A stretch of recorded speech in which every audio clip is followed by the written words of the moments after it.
इकडे बारामतीमध्ये राष्ट्रवादी काँग्रेस पक्षाचे शहराध्यक्ष जय पाटील यांच्या माध्यमातून बारामती शहरातील तांदुळवाडी या गावातील जवळपास 600 भाविकांना मोफत पद्धतीने काशी व अयोध्या दर्शन यात्रेचे आयोजन करण्यात आले। यावेळी या कार्यक्रमाच्या प्रसंगी राष्ट्रवादी काँग्रेसचे गट नेते सचिन सातव यांनी भाविकांना संबोधित केले। काय म्हणाले सचिन सातव पहा। आणि ज्यांनी ही यात्रा घडवण्यामागे मागचे 20 वर्ष अतोनात प्रयत्न केले ते लोकसेवा लोक विकास प्रतिष्ठानचे अध्यक्ष जय पाटील व त्यांचे सर्वच सहकारी।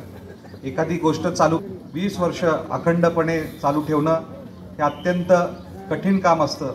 एखादा 1-2 वर्ष चालवतो आणि त्याच्यानंतर तो उपक्रम बंद पडतो, पण जय पाटलांनी व त्यांच्या कार्यकर्त्यांनी हा उपक्रम गेले 20 वर्ष चालू ठेवला। हे अत्यंत स्तुत्य उपक्रम आहे।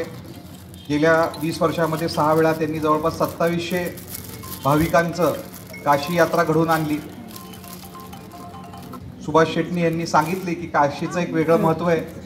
खरं तर काशीला जायचं असतं, परत यायचं नसतं असं हिंदू धर्मात असतं, कारण की तिथून गेल्यानंतर सगळ्या गोष्टी तिथं मोक्ष होऊन डायरेक्ट स्वर्गाचं द्वार तिथून उघडतात असं म्हटलं जातं। खरं तर जय पाटलांचं आणि त्यांचं सगळ्यांचं कौतुक आहे की एवढ्या मोठ्या संख्येने त्यांनी ह्या यात्रेचं आयोजन केलं, बारकाईने आयोजन केलं।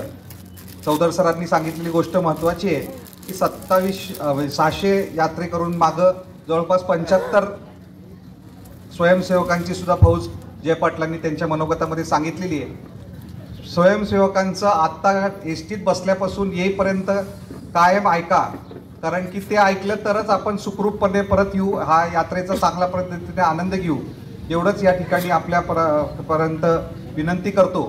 600 यात्रेकरूंना एवढीच विनंती करतो की आपल्याला जय पाटलांमुळं त्यांच्या सर्व लोकविकास प्रतिष्ठानच्या कार्यकर्त्यांमुळे ही सेवा घडणारे आदरणीय अजितदादांचंही त्यांच्या मागं खंबीर असं पाठिंबा आहे। त्यांच्या वेळोवेळी या यात्रेच्या बाबत त्यांचं मार्गदर्शन जय पाटलांनी घेतलेलं आहे। आणि हे सगळं करत असताना ज्यांनी या यात्रेसाठी मदत केली त्या सगळ्यांचं या ठिकाणी अभिनंदन व्यक्त करतो आणि थांबतो। जय हिंद, जय महाराष्ट्र।